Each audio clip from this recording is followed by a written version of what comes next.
Before peace is discussed, it is lived. In the towns and villages of Kano and Sokoto, life unfolds in rhythms shaped by tradition, faith, and community. People know each other. Families share histories. Disagreements are part of daily life.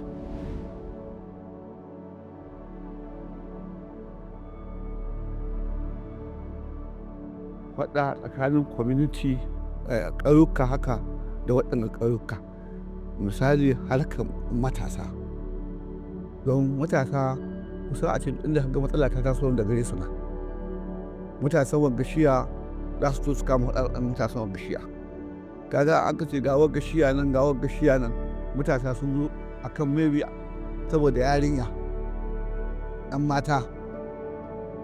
In recent years, issue of also gender-based violence, that is intimate partner or domestic violence, it has been at increase.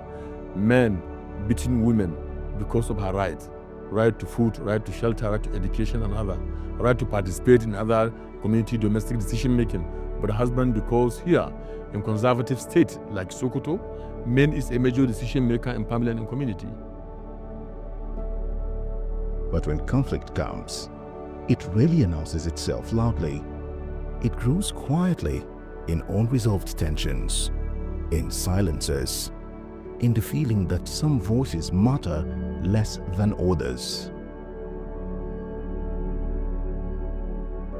Idan ana biki, more especially biki na aure, za a haɗu da tsakanin samari da 'yan mata. Idan aka haɗu wurin bikin nan, most of the time ma za ka cimma an yi faɗa. And for women and vulnerable groups, speaking up is not always simple. Sometimes, the safest choice has been silence. But silence does not resolve conflict. It only delays it.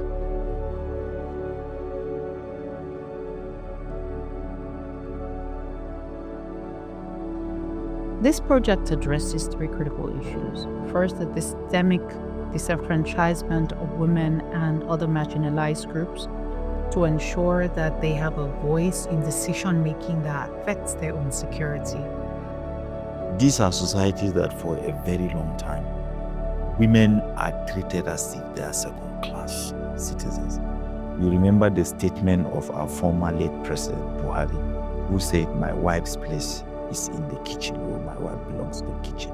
That kind of a statement is an expression of the general perception of what women should, can, or cannot do in normal society. So first of all, having the conversation alone and getting the buy-in of stakeholders that women have the capacity has been one of the greatest changes within those environments. For this project, women, especially in rural communities, they access the informal structures. They're very important, but at the same time, they tend to exclude women and vulnerable groups and other marginalized groups. Persons with disabilities, people like that. A matsayina na PWD, muna samun tsangwama da dama. Wannan tsangwamar shi ke samu ba mu iya hitowa. Amma yanzu a wannan community dialogue ɗin muna faɗakarwa mutane masu PWD da su fito su ma masu lafiya ne a dama da su. Through women-led town halls and community dialogues, private worries became public discussions, not to challenge tradition, but to strengthen community. Changes that we have seen when women are part of peace and justice building is that they go from being the topic of conversation. Instead of them being talked about, they are the ones who are now leading on the change that they want to see. Yanzu bambancin da aka samu gaskiya a yanzu muna da voice ɗinmu da za mu buɗa mu yi magana. Muna da voice ɗinmu da za mu buɗa mu yi wa mutane magana yadda muke so, sannan a kula da mu, sannan a ba mu dama mu faɗi abubuwan da ke damu mu, saboda haka yanzu mutane sun daina ɓoyewa gida. When women sit at the table, the conversation shifts, not because they replace orders, but because they widened the circle. And slowly, decisions that once excluded them began to include them. So many things have changed, even in our culture, because before we see it as culture, but there are many things that gas change towards this culture of a thing. That, for example, in our side, we women, we are not allowed to have an inheritance. And there are many decisions a woman need to add or advise that women need to contribute. But due to that culture, we are not allowed. But due to this gas training, everything has changed. We now have understanding of that. Decisions were made by me before, but because of the gas training, and now we realize that anything I want to do, I'm supposed to carry my wife along. And that culture is no more existing. Not that the culture is not there, but it does not have any that's much power on our decision making as husband and wife again. The global rights came for sensitization. They had a lecture with the students and awareness of what GBV means, and then the procedures that they should follow to understand how to take care of themselves. It is very important to know their right while in school, because it is the critical stage. It is the stage whereby if they mess it up, they cannot regain it. So it is not just academic knowledge. It is about protecting themselves and then promoting their dignity.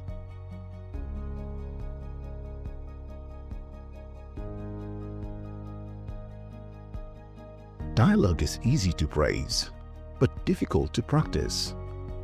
Community Dialogue Committees, CDC, created spaces where disagreements could be addressed before they turned into divisions. The community, dialogue committees are important because they are made up of literally every group. It's very representative. There are religious leaders, there are women groups, there are youth groups, there are traditional rulers, there are stakeholders, and their voices are not only recognized, they are respected. They are very influential, our voices. Well, if you have more people in the community contributing to conversations, into decision making about peace and stability in a community, then the decisions that are reached are more holistic. People don't feel disenfranchised and will work together with a sense of ownership to ensure that peace building works. It also builds legitimacy and trust for decisions that are reached at the end of the day. Zuwan CDC da Global Right Table CDC Training aka zauna wajen tattaunawa akan samu har a daidaita matsaloli, kuma tattaunawa tana kawo mana nasarori wanda idan ba da tattaunawa ba za ka gane ma me yake faruwa ba. Kuma bayan nan mukan zauna a tattauna da su al'umma wayanda kake tare da su, ka ji menene yake damun su, sannan idan an tattauna ta nan ake magance dukkan wata matsala ta samu. Wannan dialogue committee da an kanada yake taimaka mana wurin resolving in matsalolin da sun ka shahi insecurity, sannan kuma da kuma muna samu collaboration na haɗuwar maza da mata wanda yake women empowerment. An samu kuma ƙarin mata wanda yake an koya musu sana'o'i kuma sun samu nasara, sun samu cin. Makes the people to find strength and find courage and know how to report cases and where to report to and where to go to and how they will talk and how they will listen to them, give them strength. So they make others to know how to come and report because they want to resolve resolutions to their problems. So the role I play is in ensuring justice and sincerity. Because when you are a leader, you provide your tribe, there's no good leadership. The good leadership is signifying. Let me give you one example. One of the faith pastors that we are working, recently they have a plot of land that they bought more than 30 years back. There's one Muslim community leader who tried to divert that land for another. They sold the land out more than 6 million. But now when he filed the case before us, we follow the case slowly until up to the state level. And today, we return back land to the owner. The land is owned by Equa Church. Here, people speak, listen, and negotiate. Not perfectly, but intentionally. Youths also became part of prevention, noticing tensions early, sharing information, and helping communities respond before conflict grows. You will see through the live iterations of this project that conflict resolution rolls from 0% to 65% using the early warning, early response system that incorporates both communities and the government in conversation about the issues being resolved. Early warning ya taimake mu sosai saɓanin baya. Saboda a baya muna samun damuwa sosai game da abin da ya shafi conflict a cikin community ɗinmu. So, amma dai zuwan early warning gaskiya abubuwa sun yi sauƙi. Idan za a samu cases ƙwara 20 a cikin wata ɗaya, zuwan early warning ina ga bai wuce ka ji guda 2-3 ba. Gaskiya mun samu bambanci da dama, saboda kusan advocacies da muke ta yi da mutane haka sun fuskanci me ƙungiyar tamu take nufi. A baya za a yi abu sai a ɓoye. So amma shigowarmu in aka yi abu, to insha Allah za a zo a gaya mana tsohon an yi kaza abu ya faru, ganin akwai kwamiti namu na CDC za a zo a tambaye mu sai mu shiga cikin wannan abu. Na pep riders suna zuwa wani ƙauye na ana ce mai Tunga, suna ɗaukar yara masu talla. So kafin a ɗauko zuwa cikin gari wurin ana abubuwa ba kyau, iyayen yara ba sa so. So lokacin da muka ji abun mun shiga kuma mun watsa wurin, mun hana haɗuwa wurin.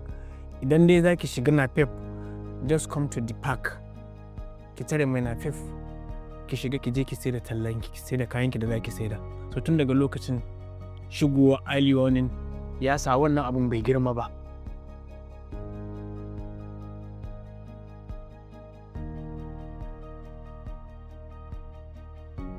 For many citizens, justice has felt distant, shaped by cost, fear and uncertainty. Some do not know where to find legal help. So what makes Phase 3 different? Phase 3 introduces the Police Duty Solicitor Scheme, and it deepens the survivor-centered pathways for sexual and gender-based violence responses, embedding them more solidly in the community dialogue committees. And you will find also in this third phase that we've been working more on institutional strengthening and ensuring sustainability and ensuring greater ownership by the communities and the platforms for joint problem solving with government, as well with government partners, and making it more solid. So we've paid a lot of emphasis to access to justice in Phase 3, while still ensuring that we're keeping the dialogues ongoing. We're ensuring that sexual and gender-based response is ongoing, and integrating all three together to build a more solid, a stronger, a more resilient program that is responsive to the needs of the communities that we serve.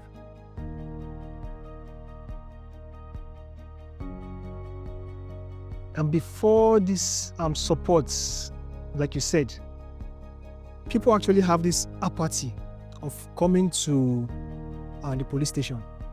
People feel coming to police station is a waste of time. That's one. People are not actually enlightened about their rights.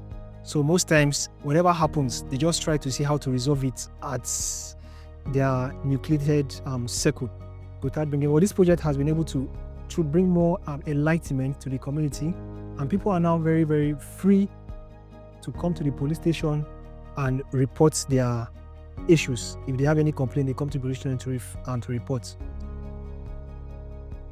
So working with the community structure and PDSS duty solicitors have helped police in so many ways. Yes, particularly the PDSS solicitors.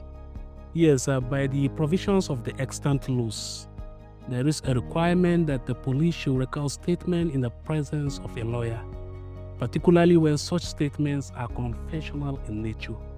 So in some areas or some suspect, in most cases, they find it difficult to engage the service of a lawyer that will enable police to record their statement in their presence.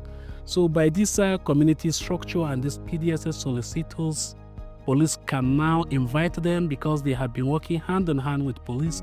Then the statement of such suspect will be recorded in their presence. And then in another way, no one has the monopoly of knowledge. These solicitors have been helping the police by calling their attention to some aspect that they have not been doing well, or due to lack of knowledge, they have been getting it wrong. They will call the attention of the police, and police take corrections from their input, so making the work easier for them. Akwai wani ɗan uwana da aka kama. To muna son mu zo wurin shi amma tsoro muke ji, saboda muna iya zuwa a kama mu a haɗa da shi duka a rufe. To lokacin muka ce muka gaya ma wani, sai ya ce to mu zo don Allah zai haɗa mu da wani. Lokacin da ya kawo mu wajen shi, mun zaci ma zai ce mu bashi manyan kuɗi, amma bai karɓa kuɗi sosai ba, kuma ya ba mu ɗan uwanmu ya karɓe shi. Inda ba mu gan shi ba gaskiya da ba mu san yadda za mu yi ba, sai dai mu haƙura mu ga abin da Allah zai yi. Amma kuma da muka haɗu da shi sai ya taimake mu sosai, kamar 'yan uwan shi muke, kamar jinin shi muke, bai kyamace mu ba, ya yi mana duk abin da ɗan uwa zai yi ma ɗan uwa, kamar ɗan gida ma. Because justice is not only about laws, it is about fairness felt in real life.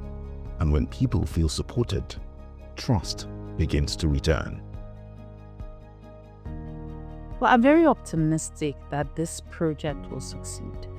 I'm very optimistic that we're building a culture of inclusion, a culture of respect for human rights, a culture that ensures that every voice is heard within the communities. You can already see that the structures within the communities are changing.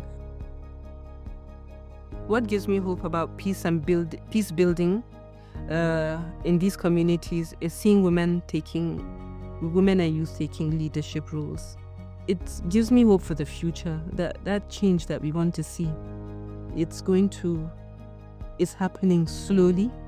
It's not going to be overnight, but gradually we'll see more of that happening. These are not overnight transformations. They are steady practices.